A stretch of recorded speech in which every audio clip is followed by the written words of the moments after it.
All right. Well, good morning once again, everybody, and welcome. This morning, I want to explore what it is for our souls to awaken. What is it for our souls to awaken? We're each faced with a mystery. We're faced with a mystery in our lives, and the question, why are we here? Why are we here? Does anybody wonder? Everything come from? And where is everything going? And what does it all mean? And what is the meaning of my life? What is the meaning of my life? James O'Dea, whose book I wrote that chant from, he was the president of the Institute of Noetic Sciences, and he worked for Amnesty International. He was the president of the Seva Foundation. He's an amazing being. But he writes that in his book, Soul Awakening Practice, he says, you have been on a very long journey through lifetimes of dramatically diverse and arduous experiences.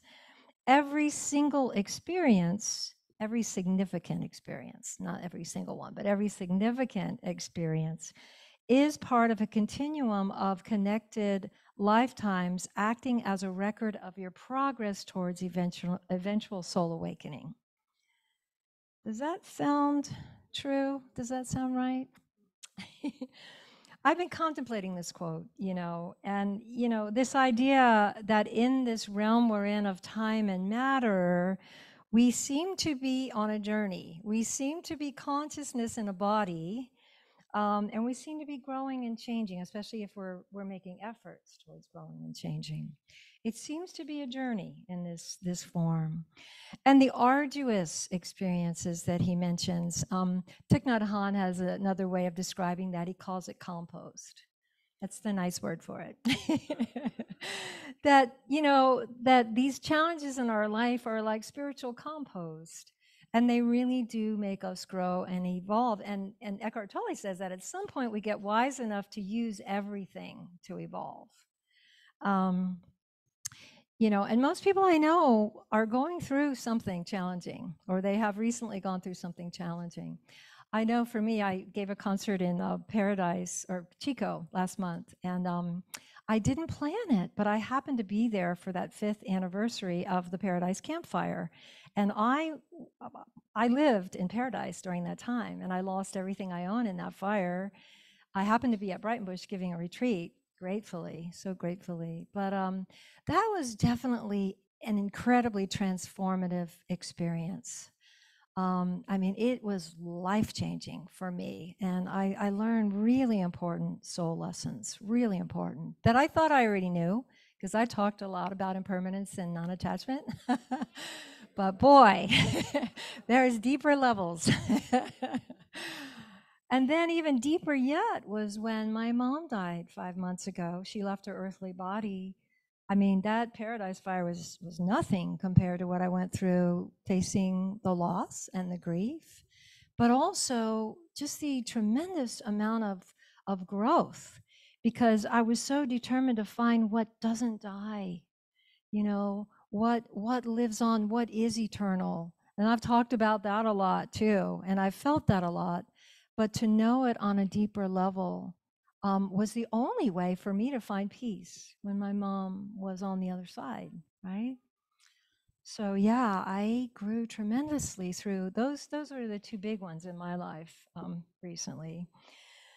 And so, like so many of us, I've gone through soul awakening by fire, right? By fire, literally. And I've become someone different. I do feel that I have greater compassion. My heart is wider and taller. It's like, depth and width have expanded. And the wisdom of the consciousness I am has really expanded. But I wouldn't have chosen those experiences. We never want to choose those challenging experiences. But I have to agree with James when he writes that every significant experience can catapult us towards greater soul awakening. It can, if we choose to go with it, not resist it and fight it. But even that is a lesson. Even that is soul growth, getting through that. So I'd like to hear from you. How do you feel about that? Would you say that your most challenging experiences have been some of your most growthful? Would you say so? That's pretty much a collective yes, I think. Yeah. I mean, and we learn from each other. That's why I'd love to hear your stories. I'd love it for us all to sit around a fire. Maybe we will on New Year's Eve. Because I'd like to really hear. We learn from each other so much. Like especially with this grief process. I mean, it's been really powerful to talk with people. In fact, next Sunday after service, we're having a grief group. And we have Anna Romana coming from Mount Shasta. She's an awesome poet and writer, and she does a lot of writing on grief. She's going to join us. But you know, we love movies where people overcome, you know, huge obstacles.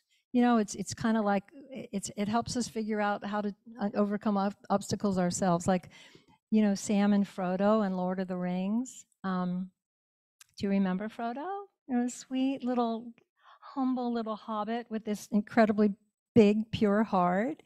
He was basically asked to save the world, right? He was asked to complete this Herculean task and take that ring of power, that ring that could corrupt whoever had it, unless they had a very pure heart.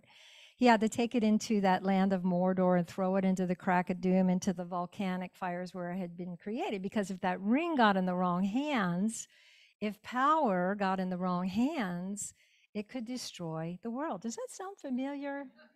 Something about that seems very contemporary. Yeah.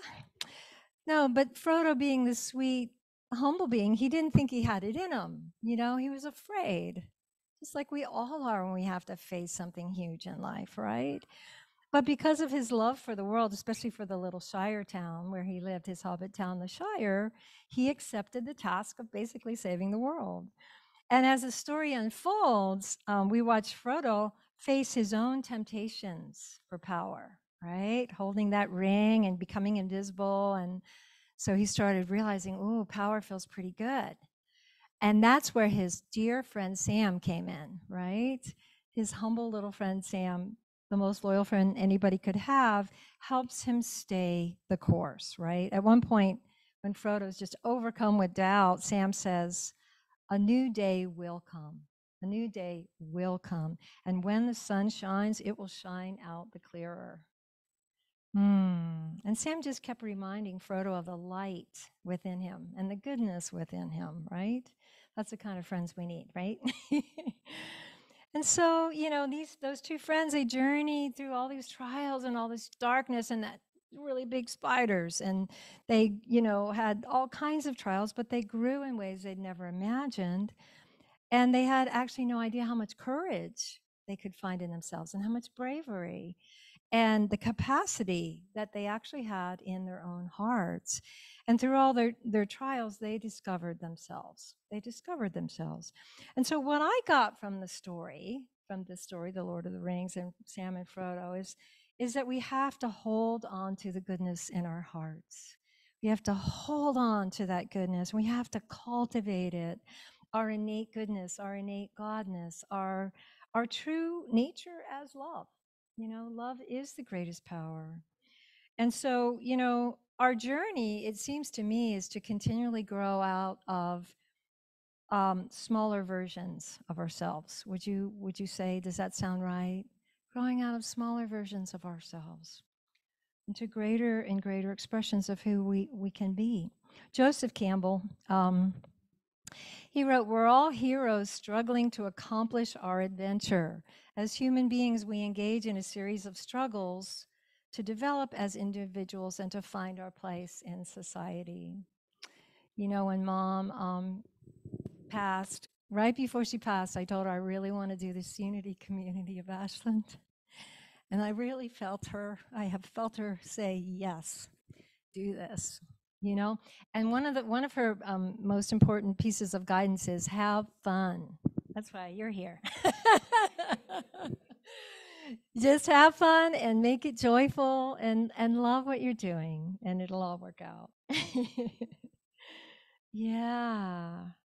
So in that beautiful chant we sang, that chant from James O'Dea, it describes our journey. It is really, I love those 12 words because it really is soul awakening and it is heart opening and it's sometimes it's interesting how life opens our hearts. It breaks it open. That's what I would say during that time of grieving. The first couple months, I felt broken open. I mean, really, really open. So open, like the rawest I've ever felt. But yeah, heart opening, light shining, being brave enough to not hide our light under a bushel or, stay home and instead come out and share our gifts and, be what we can be and just shine for others, to support others and be a reflection. And the love flowing and the wounds dissolving. I mean, that's a big piece. That's a big piece. We all have, those wounds to dissolve, and we all can do it. We're doing it. And then peace radiating. When James wrote this book, he had visionaries write different chapters, and he had Barbara Marx Hubbard write a chapter. And did you ever meet Barbara? She's so awesome. I got to work with her and Gary Zukoff. We gave a retreat in Mount Shasta. Were you guys at that retreat? We got Mount Shasta people here today. Oh, she's not here in the planet anymore, but she's such a visionary and just an amazing being. And she would always say, she said it so often, that our crisis that we're in right now is a birth. It's a birth. It's a birth. And she said that we have in our DNA and in our memory a very long evolutionary journey that got us to this moment that we're in right now. And she believed that we signed up, each one of us signed up to be here. And that even though the world reflects confusion and chaos and turmoil, and the consciousness can feel really unconscious and limited, that we need to hold steady and keep our faith strong in what's possible, even when it's frightening, even when it's discouraging. And what we're seeing, I feel, is we're seeing this old consciousness of fear and separation trying to hold on to power. And it does that by trying to repress women, right? Repress equality, repress democracy, right? But that's the old, and that's becoming obsolete. We're waking up beyond that. We know better, right? And so when you think of birth, though, it's not easy, right?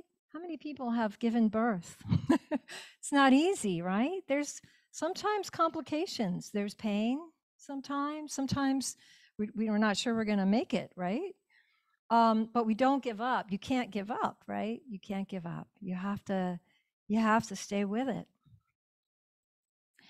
And so that's what I would say about the times we're in, that we have to fortify and grow our courage and our strength and our faith. And that's why I really felt to, let's have this unity community back online. Let's have a place we can meet and fortify one another, support one another, lift each other up, right? Sing together. So fun. One of my favorite quotes of all time is from Margaret Mead, and I know you know it. It's never doubt that a small group of committed citizens can change the world. Indeed, it's the only thing that ever has. Yes.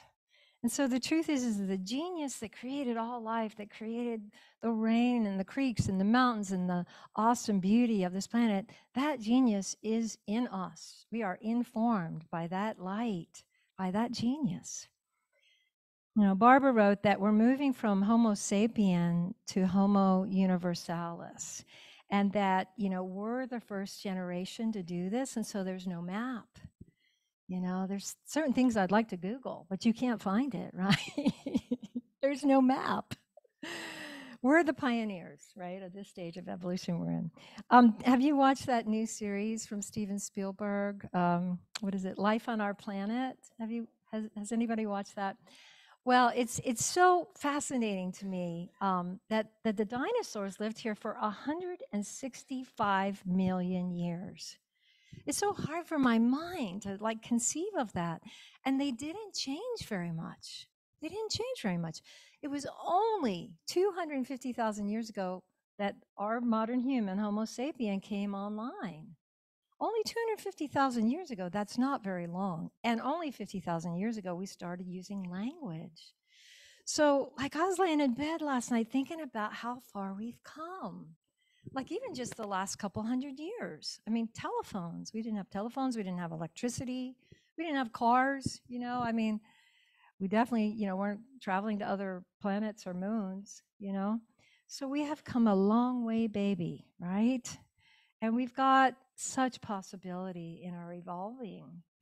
So we have choices to make. That's the thing. Each one of us is important. We have infinite possibility in this quantum universe, but we have to make a choice for what we really want. And to me, the possibility that we choose to just agree to live in peace and cooperate as a species is one of our possibilities. It's as real and possible as any other choice we can make, right? We already have the technology we need to restore the planet. We have the means to free ourselves from hunger here. We can free ourselves from most disease, and we certainly don't need war, right? We can explore inner space, which is getting really interesting, and outer space, and outer space. So we're at a fascinating moment in our history and in our humanity. And if we just don't, destroy ourselves, we can move into an awesome, awesome chapter of evolution. And I don't think you'd be here listening to me relating to any of this if you didn't have your own part to play in this, right? We each have a part to play in this. And it's just small steps, right? Small steps get us up the mountain, right? This community, empowering the love in each other. I have been called an eternal optimist. My factory setting is optimism. But I'm also realistic. I'm realistic and I have great hope. I really see the universal human that's kind of coming into being now. I see it all over the place. Maybe it's because I only go where they share love and hug you a lot, and you know. But I see a lot of evolution happening, and I feel a lot of hope. There was a story I read about this farmer who would, at the state fair, win his corn would win the prize for the best corn every year. And this reporter interviewed him and said, how do you year after year keep winning this prize and growing this great corn? And he said, well, one of the things he does is he shares his corn seed with all of his neighbors. And the reporter said, really, why is that? And he said, well, the wind picks up the pollen from the ripening corn and swirls it from field to field. And if the neighbors grow inferior corn, that will cross-pollinate and steadily degrade my corn. So if I'm going to grow good corn, I have to help my neighbors grow good corn. So, oh, what a cool story. And I mean, it's just, it's becoming aware that we are all interconnected. We are not separate. There aren't these imaginary lines that separate us. And it really demonstrates the moving from the me to the we, right? Where we cooperate instead of compete. If that farmer was bound by his ego, he wouldn't want to share his corn. He'd want to compete and be the best, right? But so it's a paradigm of win-win. Hi. Win-win. You win and I win. We all win. And when we live like that, like we're awake to our connectedness, then everyone thrives. And I really know that's possible. So the last thing I want to just talk about today is how do we live in peace while the world is going through this difficult birth? That's the question, isn't it? And one of the answers lies in a beautiful prayer I put in your bulletins that I want to say together. In fact, let's say it right now. It's at the top of the right page, the Buddhist prayer from the Dhammapada. Can you join me? Live in joy, in love, even among those who hate. Live in joy and health, even among the afflicted. Live in joy and peace, even among the troubled. Look within, be still, free from fear and attachment. Know the sweet joy of the way. Yeah. I want you to tell me one thing that you do to feel more at peace day to day. One thing you do. Get in nature. Yes. Meditate. Stay in the now. Yes. Recite dawn prayers. Beautiful, beautiful. Diane, play or hike with your dogs. Yes. Oh, wonderful. Create. Yes. Breathe consciously. Yes. Face the sun, the light. Patty, discover beauty. Yes, absolutely. Mm. Play music. Absolutely. Snuggles. That's important.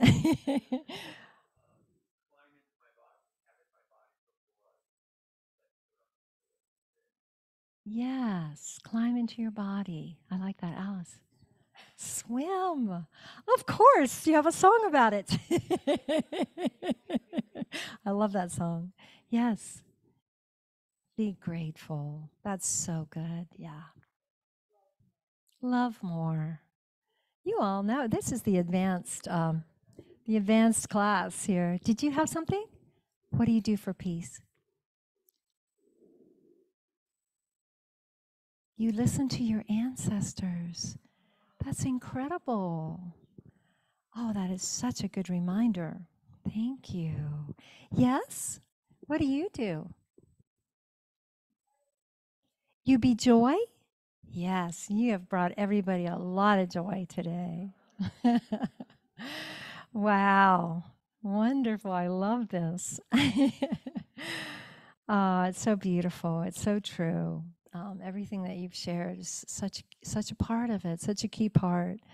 One of the things that I've been learning, like I was sharing with Mom, and her passing, is just really realizing that everything in this realm of matter is impermanent.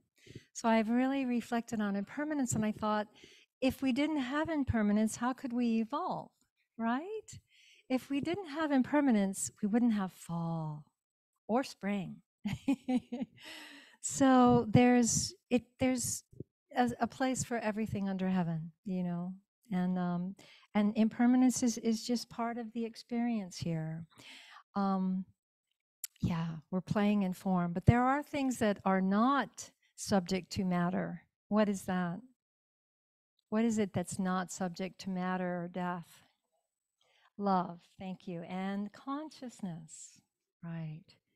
Love and consciousness, that is eternal. And so, yeah, we wear this bodysuit, right? It has an expiration date. We wear it for a while and then we can let it go.